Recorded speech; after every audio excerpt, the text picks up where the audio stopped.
அஸ்ஸலாமு அலைக்கும் வரஹ்மத்துல்லாஹி வபரகாத்துஹு. ஹராமான சம்பாத்தியம் பல ஆபத்துகளை இம்மையிலையும் மறுமையிலையும் ஏற்படுத்தும். ஒரு முஸ்லிம் அவனுடைய சம்பாத்தியம் ஹலாலாக இருக்க வேண்டும். ஹராமான முறையில் இருக்குமேயானால் மிகப்பெரிய ஒரு விளைவை ஏற்படுத்தும். முதலாவதாக அவனுடைய துவா ஏற்றுக்கொள்ளப்படாது.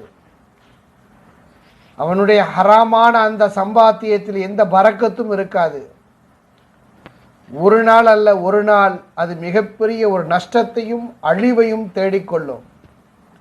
ஹராமான சம்பாத்தியத்தில் ஈடுபடக்கூடியவன் இறை கோபத்திற்கு ஆளாகிறான்.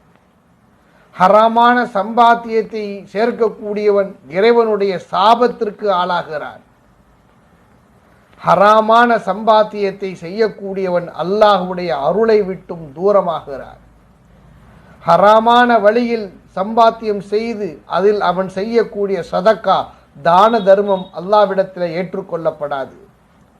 ஹராமான சம்பாத்தியம் செய்யக்கூடியவன் கபரிலே தண்டிக்கப்படுவான்.